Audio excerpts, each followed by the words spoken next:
Om Namo Narayanaya. Om Namo Narayanaya. Asmad Gurubhyo Namaha, Asmad Parama Gurubhyo Namaha, Asmad Sarva Gurubhyo Namaha.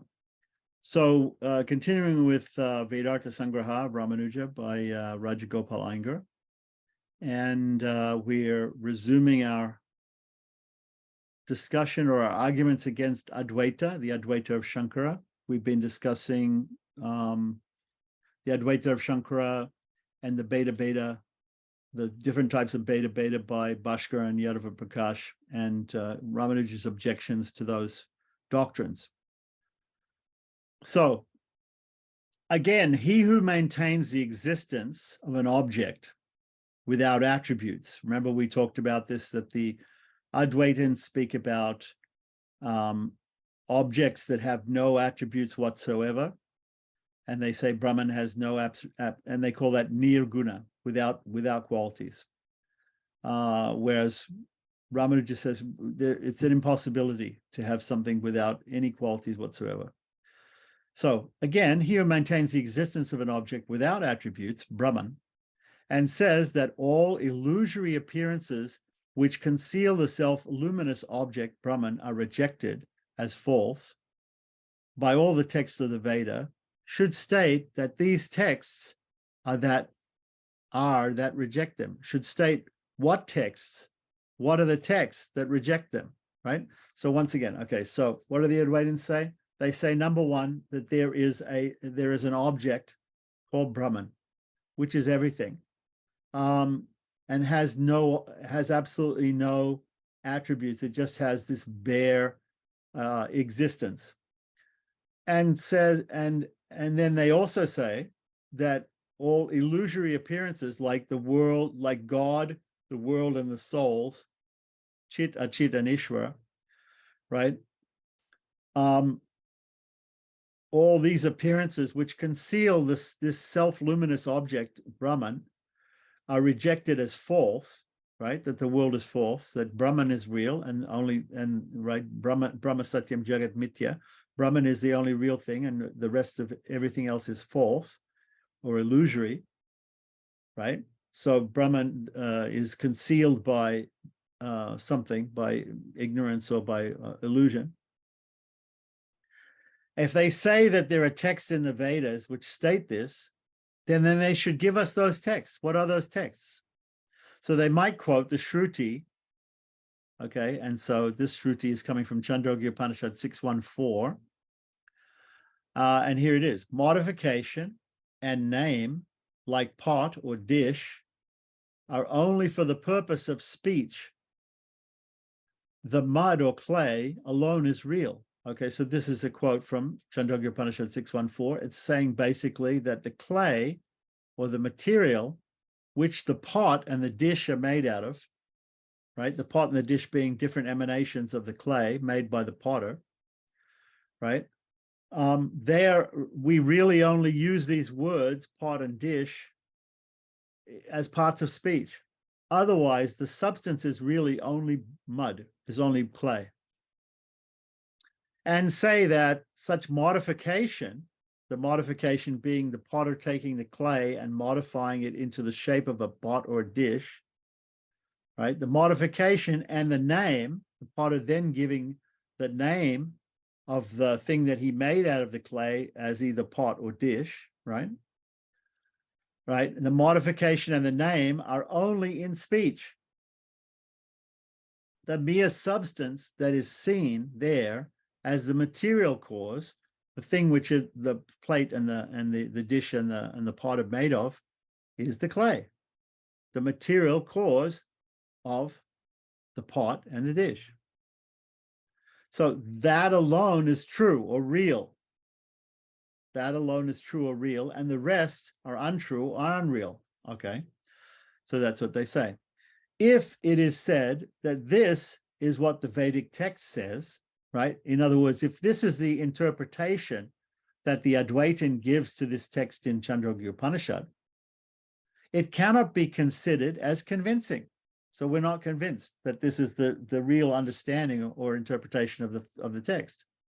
When it is declared that when one is known, all become known, Swetaketu, this is another quotation. Swetaketu does not think it possible that by knowing one thing, another thing can be known, right? His father says, by knowing one thing, all other things can be known. What is that thing by which you know? If you know one thing, you know them all. It is to explain to him, how this is possible that the guru answers.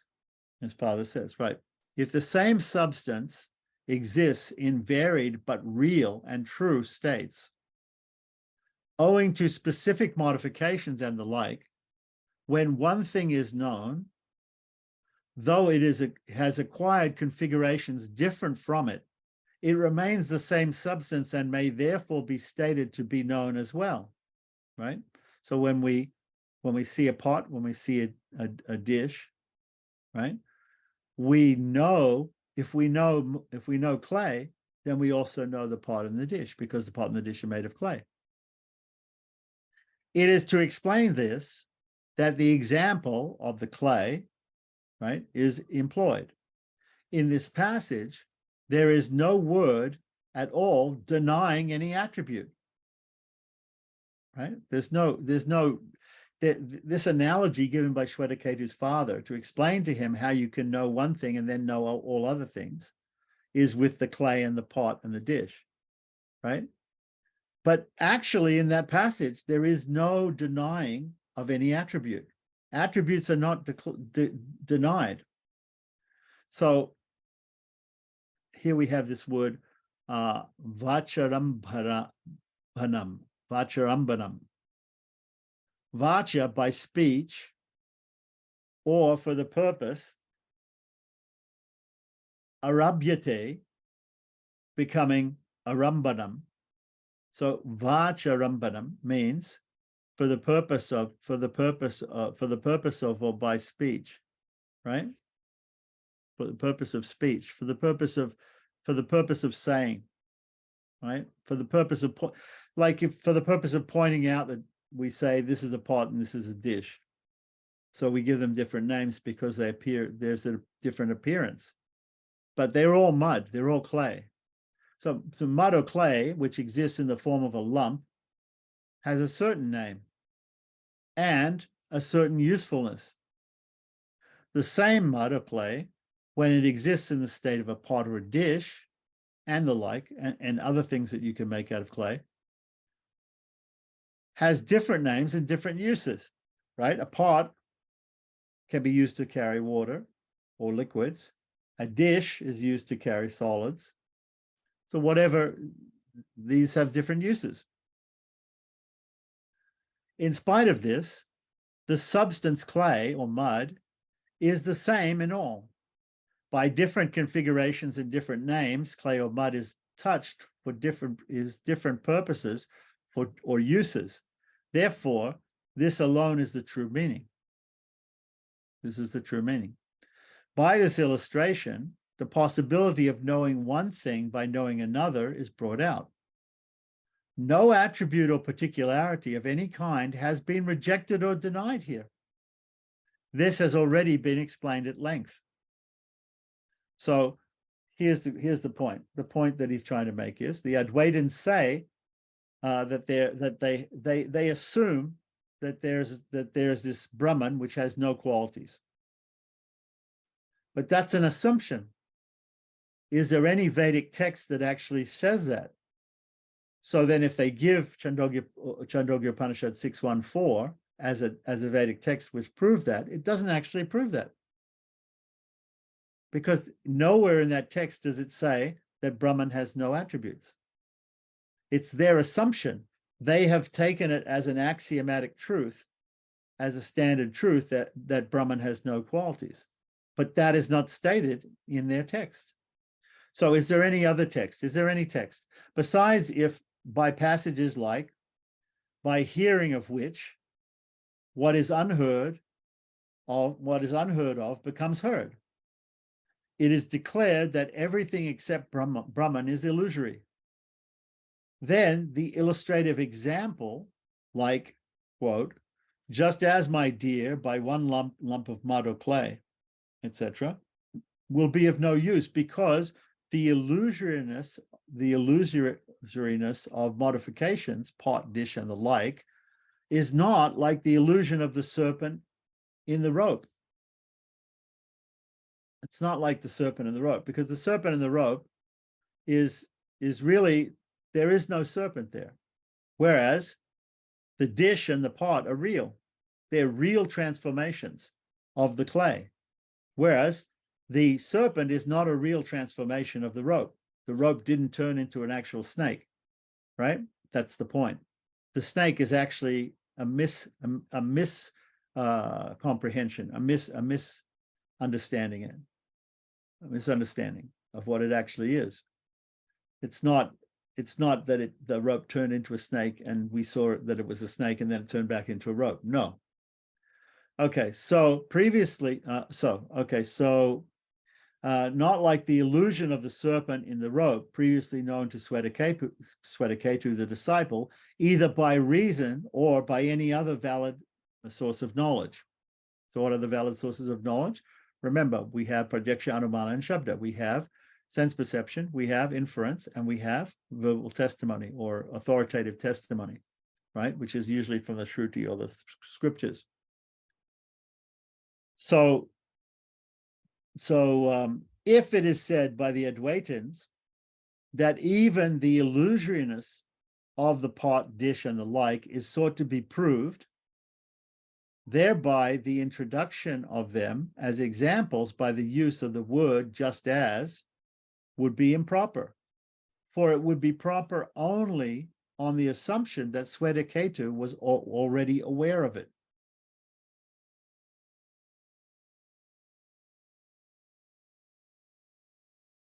So if it is said by the Advaitins that even the illusoriness of the pot and the dish and the light are sought to be proved, okay, thereby by the idea that these are modifications, in the same way, it's not the same as the snake in the rope. Okay, so then it will be improper because they're saying the words just as was used up here.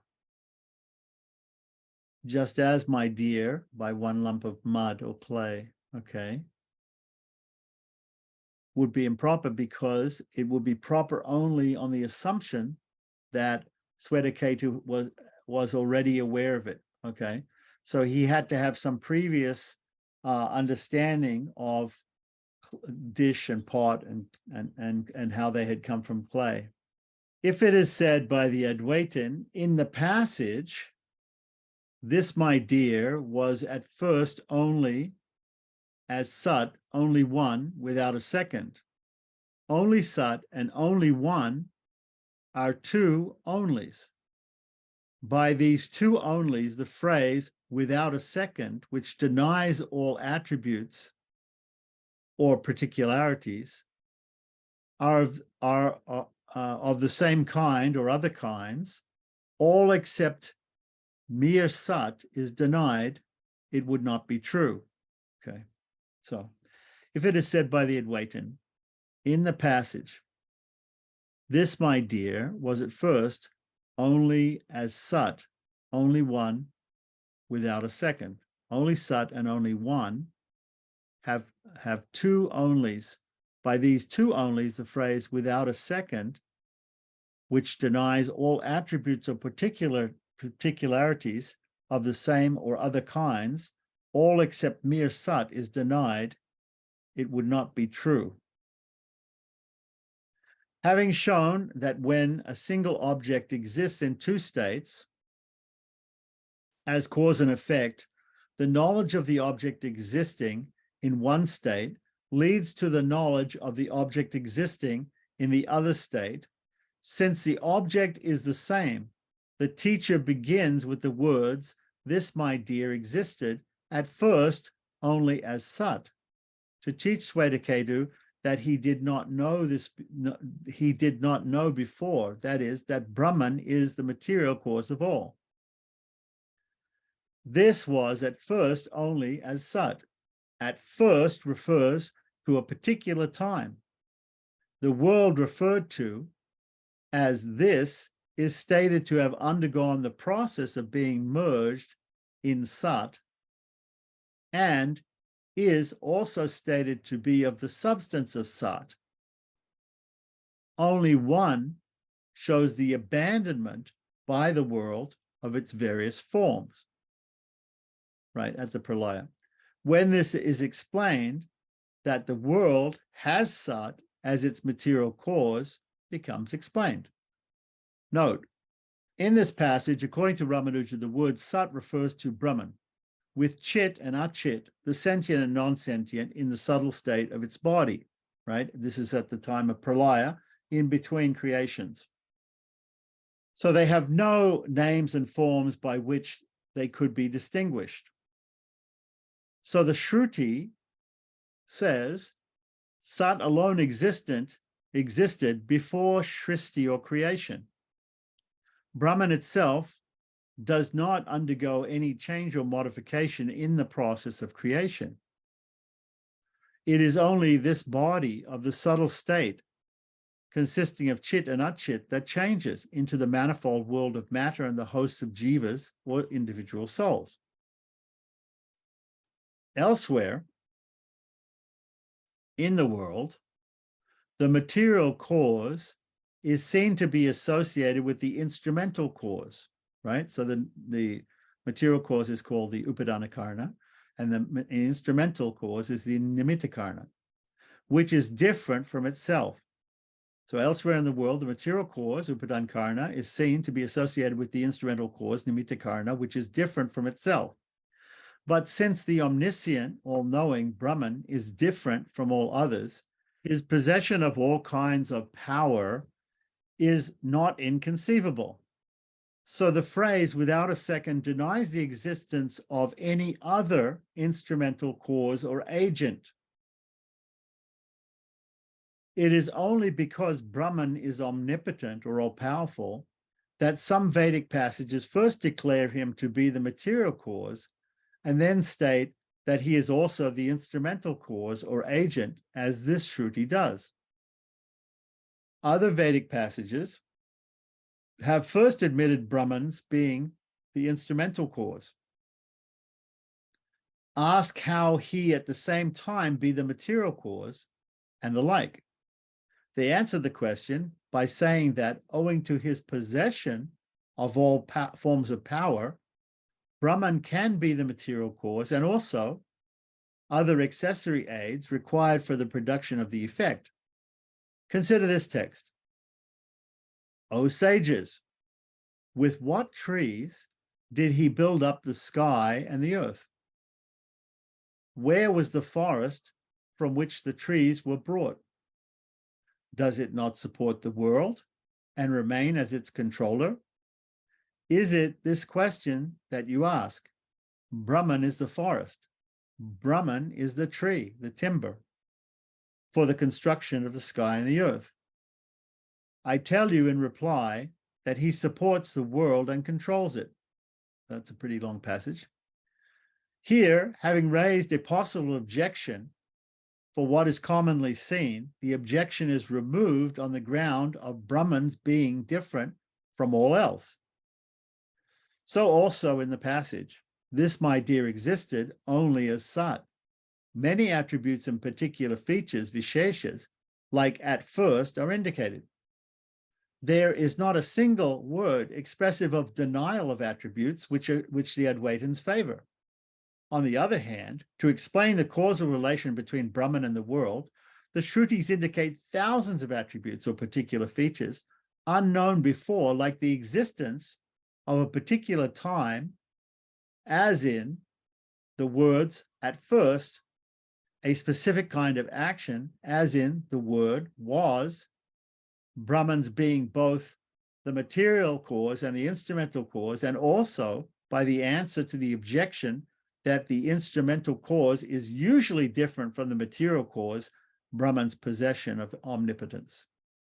And so this quote given above, this very long quote here about Brahman being the material cause, the upadana karana, right? The material which the chit, the universe of difference of chit and achit is made up of, right? Exists, comes from the second astaka, eighth prashna, seventh anuvaka, pan,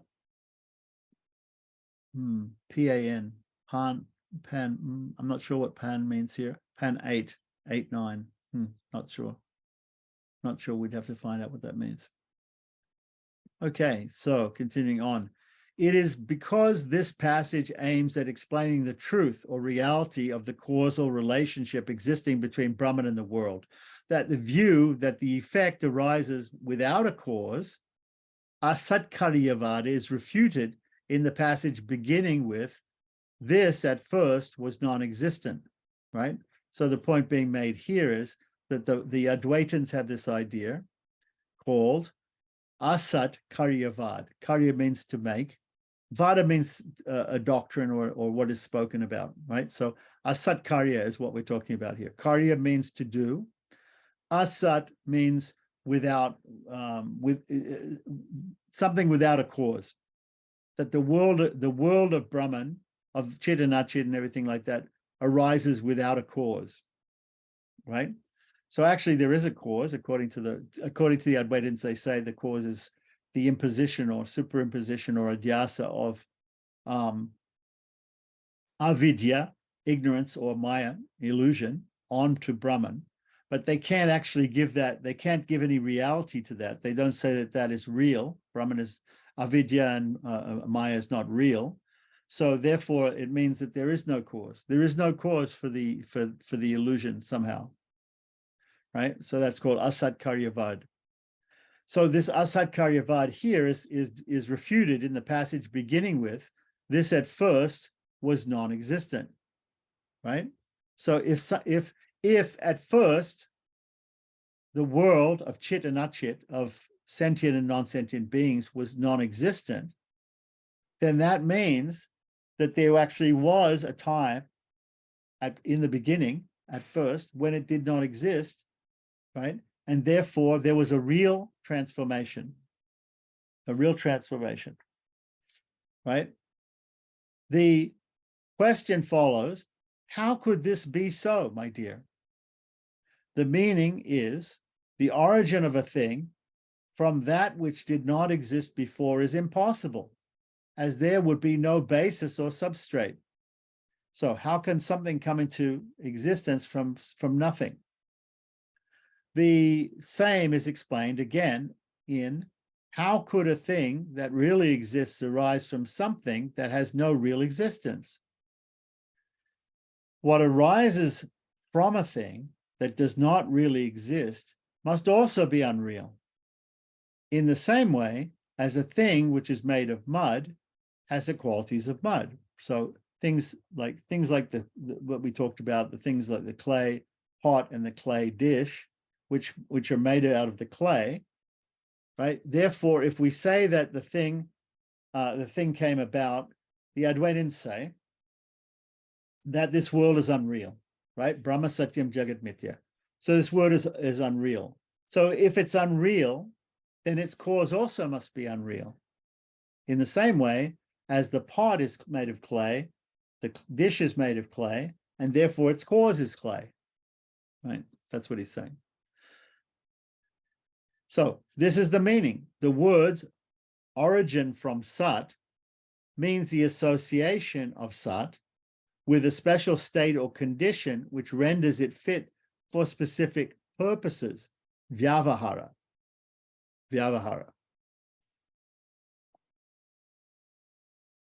What has been said so far comes to this. The same substance which at first was the cause and later became associated with a different state or condition, the same substance is said to be the effect. The truth that is sought to be explained in the context of Sad Vidya, right? That means the knowledge of Sat, right? Sat meaning Brahman, is that by knowing one thing, all things become known. This would be impossible on the view that the effect did not exist before in the cause, right? So asat karyavada is that saying that.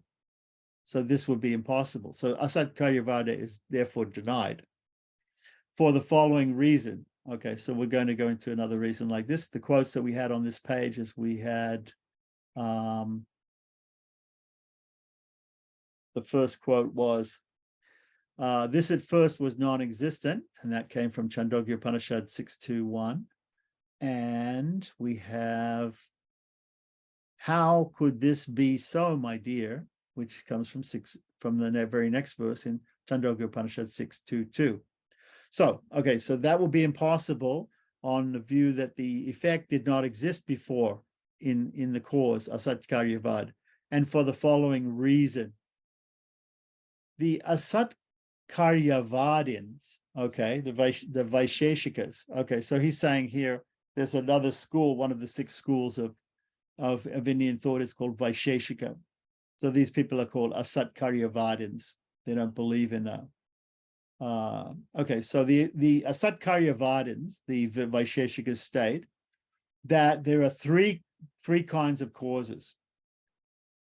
So they talk about the instrumental cause, the nimitta karana, the material cause, which up until now we've been calling upadana karana. Here they call it the samavayi karana. And then they have another cause, the asamavayi karana, the cause which produces the effect or result. So we have the instrumental cause, the material cause, and the action that produces the effect or result. So to give an example, we have the pot, which is made of clay. How did the pot get made? It got made, so the pot is the material cause. Well, the clay is the material cause of the pot. The pot is a result. Okay, so the clay is the material cause of the pot. The potter is the instrumental cause, the upadana karana. Here he's called the here is called the nimitta karana, right? The material cause, the clay, is called the samavayi karana. That's the upadana karana. And this other cause, the asamavayi karana, is the action, the actual action of the potter to shape the pot. So we have 3 things. We have the potter, his action, and the clay. And all of those come together to make the pot, the effect. So from these 3, they say that a new substance, dravya just means substance, right? With the name of a composite or a whole consisting of parts, avayavam, is produced as effect. So the effect is the pot, right? And it's a new substance according to the Vaisheshikas. It would follow on this view that the effect is different from the cause. If so, by a knowledge of the cause, a knowledge of the effect would not result, right? So if the pot is somehow or other completely different from these 3 causes, from the cause, right? Then knowledge of the cause would not automatically give us knowledge of the effect, the pot. The Vaisheshikas might ask, how can you deny that the effect, which is a composite or a whole consisting of parts, is a new substance?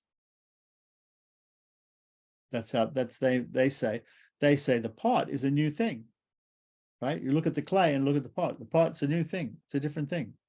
The answer is as follows, that the effect is a new substance is denied on 2 grounds, right? So Vedantins will say, no, the pot is non-different from the clay, right? What you call a new substance is the same substance which has acquired a new state or condition. The same substance having acquired a new state or condition is called by a new name and serves a different purpose. There is no need to postulate a new substance, as we do not see a new substance. Therefore, it has been stated that the cause itself is called an effect when it has acquired a new state or condition. Therefore, it's been stated that the cause itself is called an effect when it has acquired a new state or condition. Okay. So the notes here. The Vaisheshikas argue as follows.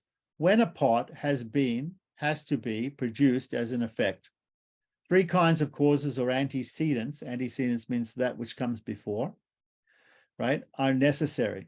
One, the potter, his wheel, his stick, okay, etc. These are called nimitta karana or instrumental cause. So in India, you have a potter, he sits on the ground, he has a wheel, he has a stick, and the stick pushes the wheel. The stick has a rope or something attached to the wheel, or he simply pushes the wheel and the wheel goes round. On the middle of the wheel is a lump of clay, and he has water and the clay is wet, and he then molds the clay into a pot. So he's the instrumental cause, number one, nimitta karana. So number two, the mud or the clay, which is the material cause, which is the actual matter that he uses, right? And number three, the action. So they also call that upadan. We called it upadankarana before, but they're calling it, the Vaisheshikas have this name for it, samavayi karana. And the asamavayi karana, right? The action, the samavayi karana, by which the potsherds unite to become the pot. The action by which the lumps or whatever we have of clay are going to unite and become the pot. The action of shaping the pot. So they hold that the final result of, or karya, is different from the substance, as substance from the mud, as well as from the potsherds. Usually means broken pieces of pot. So I'm not quite sure why he uses the word potsherd here. Lumps, the potsherds. Okay, maybe you can make put a pot back together again, or they're talking about the pot after it disintegrates. I'm not sure. Anyway, so that was the first, we already understood that from what the Vaisheshikas say. So the relevancy of Ramanuja's argument in the paragraph given above may not be clear at first sight. He maintains that the Vedic text, this, my dear, had at first no existence, states the view of the Vaisheshikas that the effect, namely the world, had no previous existence, and that in the process of the creation, Ishvara was created anew. Not only Ishvara, but the world of, not only God, but the world of Chit and Achit as well. Ramanuja states that the refutation of this view, which follows in the Shruti, shows that the whole context is a statement of the doctrine of Asatkaryavada held by the Vaisheshikas and a refutation of it by the Shruti itself. So note, Shankara, on the other hand, is of the opinion that the passage in question is a statement of the doctrine of the Madhyamika school of Buddhists. There are four original schools of Indian Buddhism, and one of them, there's Yogacara, Madhyamika. The other two are slipping my mind at the moment. Anyhow, he's talking about the Madhyamika school of Buddhists, right? Buddhism. Now they are proponents of what's called Kshanika or Kshana Vada. They believe in momentariness, that existence only occurs in the moment, at the moment by moment. So they maintain that whatever exists is only momentary, and do not accept the view of the Advaitins that Sat, right, is the reality which is eternal, and that all momentary or other illusory appearances cannot occur unless there is a permanent and real substrate or substance. Advaitins think that without a real or permanent substrate like rope, no illusion such as a serpent or snake can take place. So Shankara and his followers consider that the Shruti is here refuting not the Vaisheshikas as Ramanuja thinks, but the Madhyamaka Buddhists who deny the existence of any permanent or eternal reality such as Brahman. All this knowledge is presumed as known for the discussion which follows in the text of Vedartha Sangraha. So when discussing these Shruti texts, Shankara has a different idea as to the arguments being put forward, which the Shrutis refute. In any case, from Shankara's point of view, these same arguments defeat Madhyamaka Buddhism, and Ramanuja says that they also can defeat the idea of the Vaisheshikas. The Advaitin might here object and say, the Shruti here refutes Asatkaryavada, or the doctrine that the effect did not exist before in the cause, or as the cause, in order to show that no illusion can take place without a substrate or basis, right? So there has to be some substrate or some basis. For so it is, the single reality Brahman, which is consciousness, when shadowed by avidya or ignorance or nescience, is illusorily seen as the world. This avidya requires for its association or shadowing something that is real as the ultimate cause. Right? So everybody will agree with that, except for the Madhyamikas, right? This view must be accepted, and it would follow, therefrom, that the passage in question refutes the view that there is no such ultimate or real cause as Brahman. So the view that there's no such ultimate or real cause, such as Brahman, the Nimitta Karana, at least the Nimitta Karana, and also the Upadana Karana, is refuted. This objection of the Advaitins is not valid. The proposition that by the knowledge of one, all things become known, and the illustrative example of mud or clay, shows that the aim of this context, sadvidya,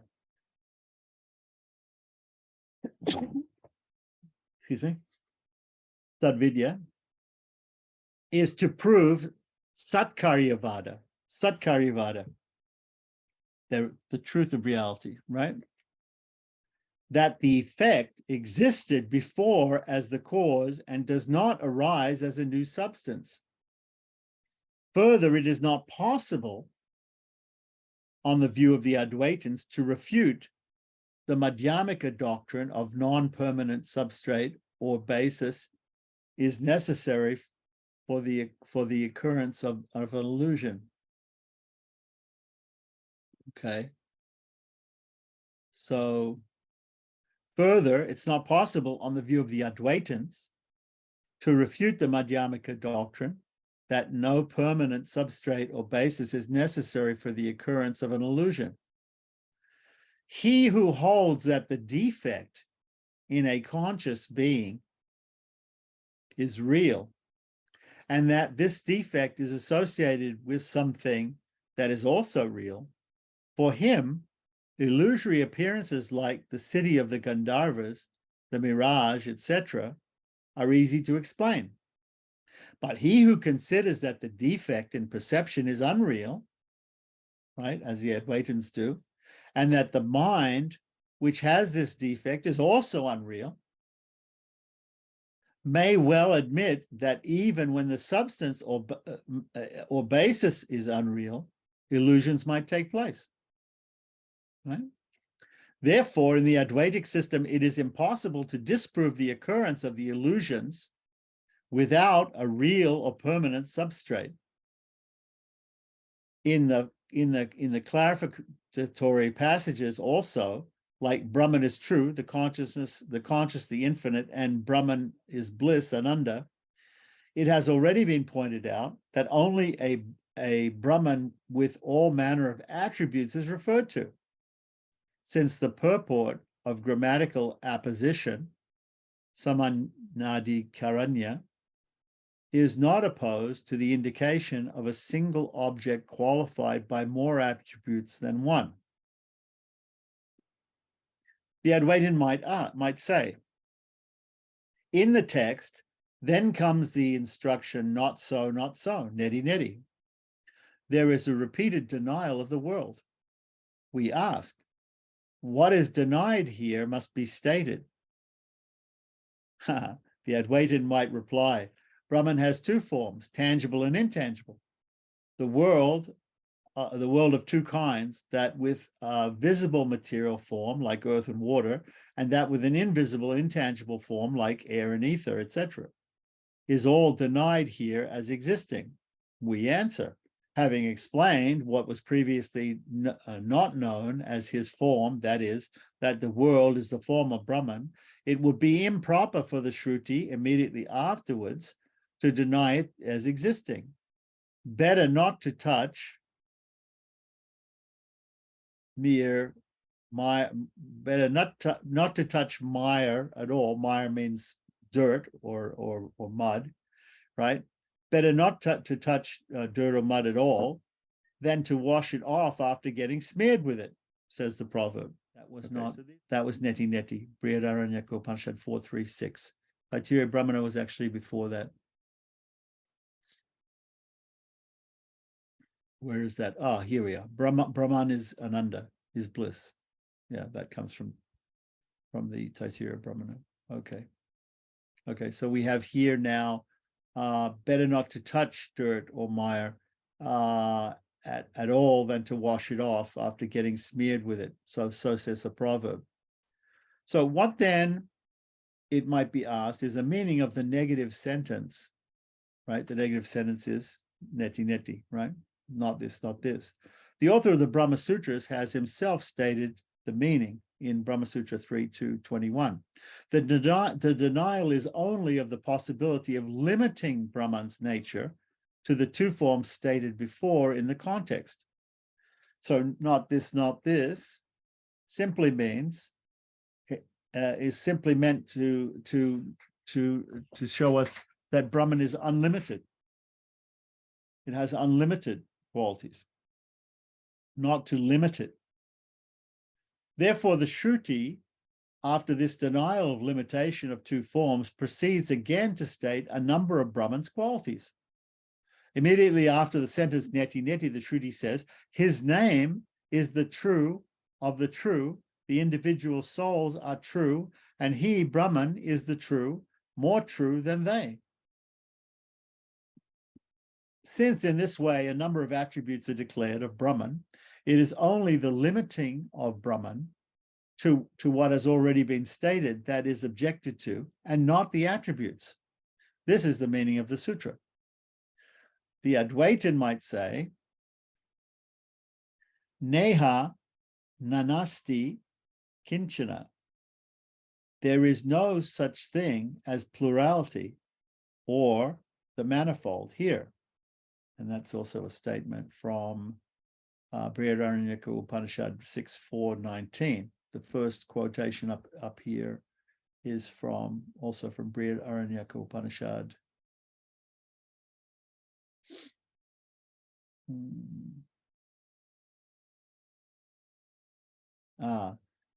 His name is true, is the true of the true, the individual souls are true, and he, Brahman, is true, more true than they, comes from Brihadaranyaka Upanishad 4.3.6.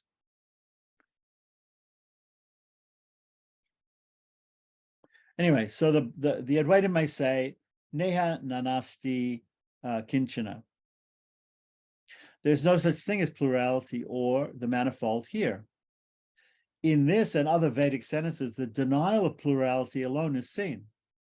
If it is stated so, we answer, right? With the third quotation here, Brihadaranyaka Upanishad 6.4.4.22. Here also, immediately afterwards, the Shruti says, he has all under his power, he rules over all. This brings out Brahman's irresistible will, right? His irresistible will, also known as Satya Sankalpa, and his lordship over all, right? He rules over all, right? And he has all under his power, right? He has the power to do anything he likes. So the passage in question therefore means Ishvara has all things, sentient and non-sentient, as his body and is seen in all modes or prakaras. He is the Lord of all. What is denied here is the existence of anything other than those that have Brahman as their soul, and not the plurality of the Advaitins that the Advaitins have in mind.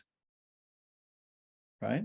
So what's actually denied here when the Advaitins say, when they quote Brihadaranyaka Upanishad 4.3.6, right, which says again, talking about there is no such thing as plurality or manifoldness here, right?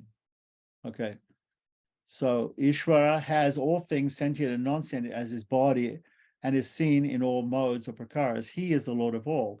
What is denied here is the existence of anything other than those that have Brahman as their soul, and not the plurality that the Advaitins have in mind. This is the real meaning of all such Shrutis. Therefore, nowhere do we find any Shruti which denies Brahman's being qualified with attributes. So there is no Shruti, according to Ramanuja, that denies that Brahman is qualified by attributes. Here ends the argument on the doctrine of Brahman's association with ignorance is against the spirit of the Shrutis. Here ends the argument that the doctrine of Brahman's association with ignorance is against the Shrutis. Om Namo Narayanaya. Om Namo Narayanaya.